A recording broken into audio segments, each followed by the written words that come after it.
Karibu, hii ni za Kiswahili ya Tanganyika FM kupitia Tanganyika TV na ni muda muafaka kuweza kusikiliza habari zetu za siku ya leo. Msomaji ni Omari Makilele Ozil.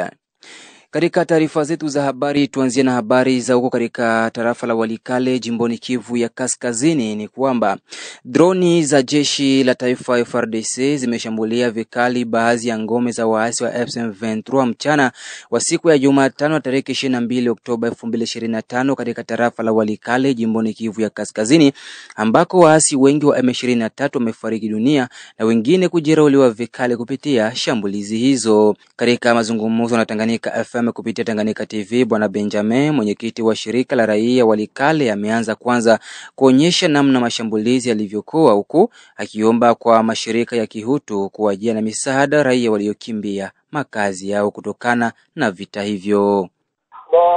Ndege za drone zilishika position za waasi ya M23 pale Kibati na Kasendere. Kabisa waasi walifariki kiasi ya kutosha, na kwa sasa wa soda M23 walirudia nyuma na maiti ni nyingi kabisa, kiasi ambayo ilionekana ni 45, na kwa sasa wa soda ya RAT ambao walimaliza formation wako wanasonga na wa soda wa BDP ambao wameongozwa NDC November inaongozwa naye General Musa Chimirai Kido. Lakini ndani ya territoire hapa kushepulie ni kimya kwanza, hakuna tatizo isipokuwa ndiye inayoelekea Walikale Goma ndio hapa hiyo ifanyika mabombardement.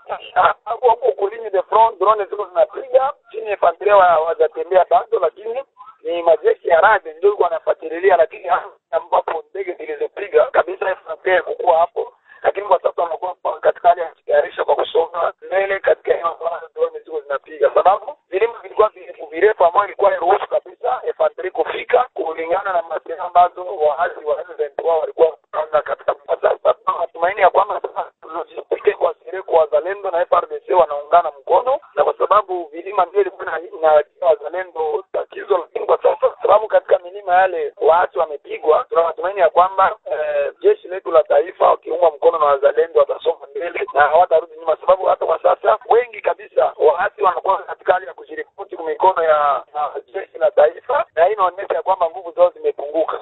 Raia katika eneo ya vita wanaishi katika hali ngumu sana, ambapo wakihitaji msaada kila leo ya chakula, maji, dawa, sababu kabisa kuyafikiria na kwa tatizo sana. Kwa hiyo kama vile shirika la raia ni sekond ndani ya territoire nyema, surtout gouvernement congolais na maoni sio kufanya kuwajia wandugu wa msaada kabisa, sababu hali wanaoishi ni hali ngumu zaidi. Ni njia inayoelekea barabara inayoelekea Walikale Goma, zaidi hapo Kibati na Kashebere kwa upande ya tarafa ya Walikale.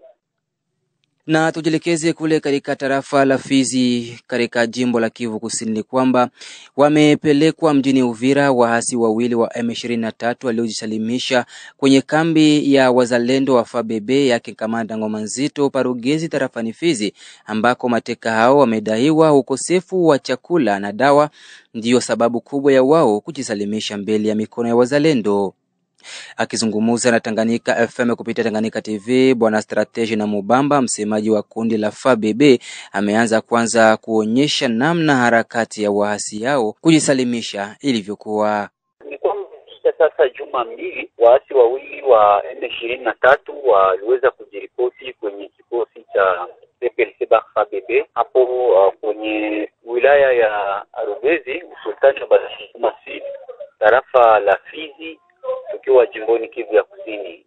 Mateka hao wanadai kwamba walitoka tarafani Ruchuru, wote wawili, moja na umri wa miaka 35 na mwingine ana umri wa miaka 40. Walitokea Ruchuru wakadanganywa kwamba wanakuja jimboni Kivu ya Kusini kuendesha shughuli za kuuzisha maziwa na pia kuchunga ngombe, lakini kwa ghafla wakashtushwa walipowasili kwenye maeneo ya Kageregere, wakashtushwa wanapewa silaha, wakielezwa kwa silaha ndio itawasaidia kisha kwenye maeneo ya Minembo, mahali ambapo wataendesha shughuli zao za ufugaji na pia uchuuzi wa maziwa. Ndio sasa hawa wanadai kwamba waliweza kujitoa kwenye kikundi cha M23 kwa sababu wanasumbuka sana huko kwenye maeneo ya Rugezi, wanakosa chakula, wanakosa dawa, wanakosa chumvi, wanakosa vitu vingi ambavyo vinaweza vikawasaidia kwa kuishi, kwa sababu hali kwa sasa ya watu kwenye maeneo ya Rugezi mbaya kwa sababu ya ukosefu wa chakula, ndipo angalau waweze kunusuru maisha yao. Baada ya kuwashika, labda upande wa FABB mlijikomporte namna gani? FABB ni kundi ambalo linaheshimu haki za binadamu. Wakati waliweza kushikwa, kisha kupewa chakula, wakapewa mavazi, wakapewa madawa, kwa sababu miongoni mwao walikuwa wagonjwa, na ikabidi wawapeleke kwenye serikali ya Jamhuri ya Kidemokrasia ya Kongo. Ndipo tuliweza kuwaripoti kwenye jimbo la 33 la kijeshi la FARDC hapo Uvira, ndipo waliweza kupokelewa na kwa sasa wanapatikana chini ya ulinzi wa jeshi la taifa kutoka jimbo la kijeshi la 33 la FARDC. Mwishowe Bwana Strategy na Mubamba ameongeza kuwa waasi wengi walioko maeneo hayo ni vijana wanaodanganywa kwamba wanakuja kuchukua ngombe na kufanya biashara. Wote wawili walikuwa na silaha mbili na pia na risasi zilikuwa ndani, na pia walikuwa na buruneti mbili. Walio wengi miongoni mwa ambao wanatumikishwa ni vijana wadogo ambao waliweza kushikwa, wengi wao kwenye mashule za huko jimboni Kivu ya Kaskazini Rwanda, na wakaja nchini Jamhuri ya Kidemokrasia ya Kongo kwa malengo wa moja wao kuendesha shughuli za biashara, kuendesha shughuli za kufuga ng'ombe. Lakini walipofika huku wakatiwa silaha ili kwamba waweze kuchangia wa kuweza kuyumbisha usalama mashariki mwa Jamhuri ya Kidemokrasia ya Kongo. Sasa wanachoka kwa sababu hali inayoishi ni mbaya, wanachoka na mateso ambayo wanayatia, ndio wanaamua kutoka kwamba hawana malengo, wanapigana tu kwa sababu ya maslahi ya nchi ya Rwanda ambayo inataka kugawa nchi ya Jamhuri ya Kidemokrasia ya Kongo. Na kule katika mji wa Uvira ni kwamba jimbo la 33 la kijeshi jimboni Kivu ya Kusini pa Uvira pamoja na operation za kivita Sokola D kusini mwa jimbo hili zimepokea viongozi wapya, ambako shughuli za kukabidhiana zimefanyika mchana wa siku ya 4 ya wiki tunayo pa Uvira. Kwake Notable Andre Badunia ametaja kupongeza kamanda mpya wa jimbo la 33 la kijeshi Jean-Jacques, huku upande mwingine akionyesha kuona giza upande wa kamanda mpya wa operation Sokola ya pili. Tunafurahi tumepata leo commandement mpya ku region militaire, parce que kisha kufa ya commandant wa 33e region Bwana Mwepu Peasonam karibuni mwezi na nusu au mambo ingine. Leo tumefurahi wameleta General de Brigade Jean-Jacques kuya kumremplacer na kuona kama ataweza kutusaidia kurekipere maeneo, parce que vraiment ndo objectif kabambi tuko nayo mkichwa yetu sasa hivi. Mambo ya masesele F6 yetuhusu.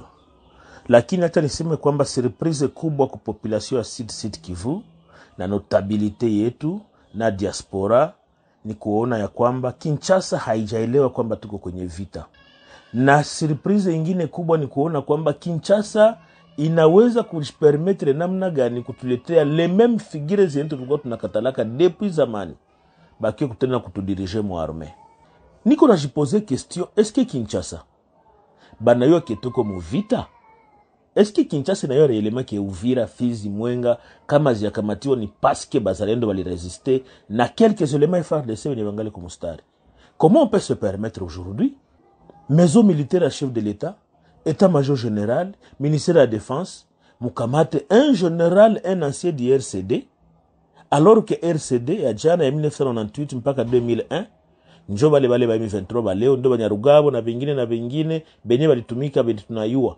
Mutu tumie mutu akiye kuremplacer un muzalendo sawa commandant général Lumbu ku secteur opérationnel Sokola de Sud Kivu, mutulete mutu mwenye alitumika na RCD. Alors que RCD ndo iko Kamanyola ndiko Katogota. Ule mtu mwalikuwa napigana na Bayakutumba ba Makanaki na Barene na vingine ba mai yote bakashumba ba Kihai na vingine, ndo mnatuma tena kie kupigana apige bandugu yake bebio Kamanyola. Atabapiga au atafanya nini? Mimi naniletea boga. Huyu ametaja kushangazwa kuona mpaka sasa kamanda Olivier Gasita yupo kwenye wazifa wake hapa jimboni Kivu ya Kusini, licha ya kwamba anapatikana mjini Kindu.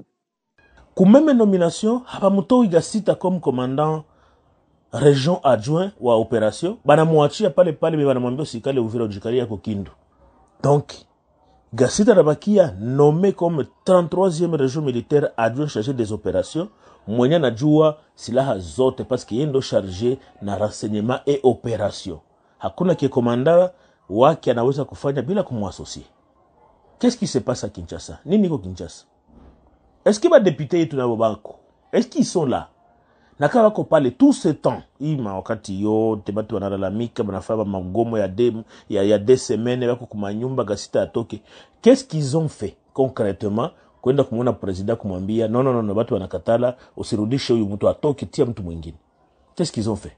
Au balifunga tu macho wa yenye bako wemo. Qu'est-ce qui se passe? Nitaka tu kuinformer population ya Uvira na ya Fizi, Baraka, Uvira territoire, Mwenga, Shabunda kwenye tungali na pumulia kidogo na serikali, même si ni mbovu. Tukwe makini, tuwe macho, tufungule kila kiungo kitu kia mwili kitumiki. Kama ni masikio, kama ni macho, kama ni akili, mwenye anajua kama yake ilikuwa inaanza ziba, aifungule, tuanze kusurveiller mouvement za haba watu parce que tunaingia mdanger. Tuko tunaenda mdanger kama hamko mnaiona. Kinshasa haiko na sisi. Mbako wanatudanganya. Sont en train de faire semblant. Kinshasa haiko na sisi. Tubaki tu katika mji wa Uvira ni kwamba kutafakari juu ya kuchangia na kuingilia kati juu ya kutatua mzozo unaoibuka kati ya gavana wa jimbo la Kivu Kusini zidi ya baraza la bunge la jimbo hilo ndiyo ilikuwa lengo kuu la mkutano usiokuwa wa kawaida ulioandaliwa na shirika jipya la raia pa Uvira. Kwake Mafikiri Mashimango, mratibu wa muundo huu, ameonyesha kuwa ni wajibu wao kama shirika la raia kuingilia kati juu ya mgogoro huo wa wabunge na gavana usizushe vinyume, hasa kipindi hichi inchi iko katika vita. Mafikiri Mashimango aeleza yafuatayo. Tulifanya kikao na tumemaliza saa hii kwa sababu unajua kwamba pako tension entre gouvernement provincial na assemblée provinciale. Effectivement kati ya kuitisha gouverneur akuye kurepondre kwa assemblée provinciale. D'abord il faut kujua kama c'est un exercice démocratique, que c'est normal, ça revient kwa député kufanya kazi kuinterpeller kiongozi pour qu'il réponde à certaines questions, c'est normal. Mais il faut connaître kwamba les contextes sécuritaires, nous comme la nouvelle civile, nous kulomba les députés baiser de la sagesse parce que l'objectif principal est de déstabiliser les institutions de la province. On a besoin de sonner mesures pour que ce comité soit raïa. Mais nous encourageons les députés l'initiative à ma plaidoyer de pression pour quand même les autorités vont revenir pour raison pour l'intérêt des questions sécuritaires et développementales de la province. Tunapashwa kuutiliser sagesse kwa sababu sagesse que les députés wanapaswa kuutiliser plus de la sagesse kwa sababu le moment iko tellement compliqué, mais aussi il faut connaître kwamba tuko naogopa wakati pako déstabilisation ya institution provinciale inaweza profiter peut-être Kinshasa kuanza kuadopter question qui n'est pas quand même souhaité par rapport à la population Kivu. Tulivalomba donc les députés d'abord c'est leur droit, tu vas encourager, mais on n'a pas utiliser de la sagesse maintenant et même pour proposer pour aller très loin et va faire une réunion interrégionale ou ministérielle, interministérielle pour discuter ensemble pour aller les solutions.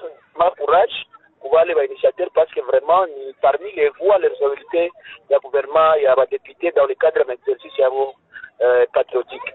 Non, ni kawaida d'abord nous comme shirika jipya la kiraia tunafanya tunapana point de vue yetu yenye tunalomba la sagesse de tout un chacun, mais comme si ni kuambia ni kwa encourager les députés ba initiateurs mais kuutiliser maintenant de la sagesse mukazi batafanya parce que le contexte sécuritaire parfois il faut tenir compte na l'avons aussi à kuikala pamoja peut-être aussi des solutions quand même louables kadi ya kuangalia ya éviter des tensions et de stabiliser les institutions provinciales. Comme son civil, chacun a joué rôle yake convenablement na kila mtu a respecter les tâches de l'un à l'autre, mais aussi kwenda mu procès ya kujua kwamba ce qui est très important ni kuéchanger pamoja na trouver des questions capitales kadi ya kuangalia province na uendelee. Na kule katika mji wa Baraka ni kwamba kazi za ujenzi wa barabara Nao uongozi wa mji wa Baraka kupitia tax conventionnel zapangwa kuzinduliwa Ijumaa hii ya tarehe 24 Oktoba 2025. Ndivyo amehakikisha hayo meya kwa muda wa mji wa Baraka.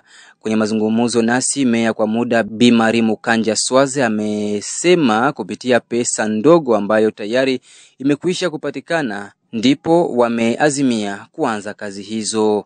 Bi Marie Mukanja Swaze anaeleza yafuatayo. Nitambia raia ya kwamba tulikosea, tulikuwa na mashida mbalimbali na ndio maana tulizulika kulancer ile projet. Mekendaomba raia wajue kwamba vendredi tutalancer ile projet na 10h na raia wote wanaalikwa pale. Itakuwa pembeni na Pentagone pale kwa motare banaikaliaka wa Transcivile. Njo tutafanza ile kazi. Manake tutajenga ile barabara kuanzia pale kwa Échangeur kuteremuka ku Aibaz kule chini ku beach ku Poro. Na ndaenda kuwashukuru sana wafanyabiashara, tena na wapa nguvu waendelee kufanya hii bidii hapo juu bila hebo hatungilifanya kitu na hatungiliweza kitu. Na naenda kuwashukuru sana na napatia market tunawaunga mkono baendelee kwa hii juhudi yenye wanafanya juu ya ujenzi wa vile yetu ya Baraka. Tumalizia na kule Kinshasa ni kwamba wajumbe wa serikali ya Jamhuri ya Kidemokrasia ya Kongo na wale wa Rwanda wamekutana kwa mara ya 3 nchini Marekani ili kufanya ukaguzi na uchunguzi juu ya makubaliano yaliyosainiwa kati ya serikali hizo mbili. Mengi zaidi na Safari Masidilwe. Naam, ndio. Wajumbe kutoka serikali ya Jamhuri ya Kidemokrasia ya Kongo na Rwanda walikutana huko Washington DC, USA mnamo Oktoba 21 na 22 kwa mkutano wa 3 wa uratibu wa pamoja wa usalama. Kwa hivyo walichukua hatua zaidi kuelekea utekelezaji wa makubaliano ya amani inayojulikana kama mkataba wa Washington uliosainiwa chini ya usimamizi wa Marekani kati ya nchi hizo mbili. Wakati wa mikutano hii ambayo pia ilihudhuriwa na wawakilishi wa Marekani wa nchi ya Qatar na tume ya Jumuiya ya Afrika, wanachama wa GSCM walithibitisha kujitolea kwao kwa agizo la Operation Opor ambayo hutumika kama mpango wa utekelezaji ili kuendeleza Operation Conobs uliojadiliwa katika vikao vilivyopita na kukamilika katika mkutano wa kamati ya uangalizi wa pamoja JOG na Oktoba 1. Washiriki walikagua maendeleo tangu kamati ya uratibu wa pamoja Septemba 17 na 18 na kamati ya operation ya pamoja ya Oktoba 1, ikiwa ni pamoja na juhudi zilizotolewa kwa awamu ya kwanza kwa Opor ambayo ililenga uandaaji kupitia uchambuzi wa vitisho na kubadilishana habari.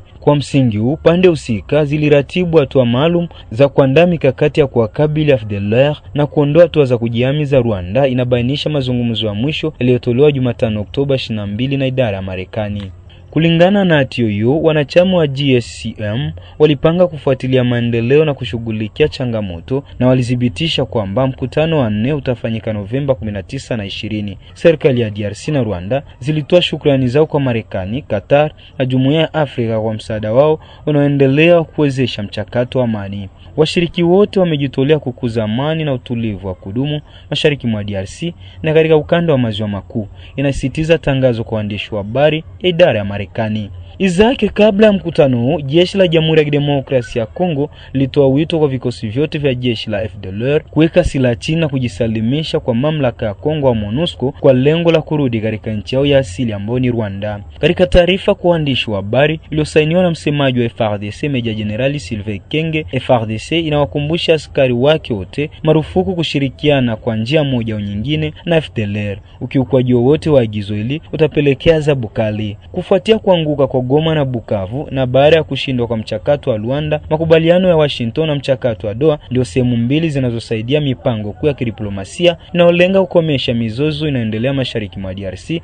haswa wenye kuhusisha vikundi vya Rwanda kama vile M23. Baada ya kusainiwa kwa makubaliano ya Washington kati ya DRC na Rwanda chini ya usimamizi wa Marekani, majadiliano yanaendelea huko Doha kwa kusudi la kukamilisha makubaliano ya Washington kwa kushughulikia vipimo vya ndani vya mzozo, haswa urejesho wa mamlaka ya serikali katika eneo lote na kujumuisha tena kwa vikundi vyenye silaha.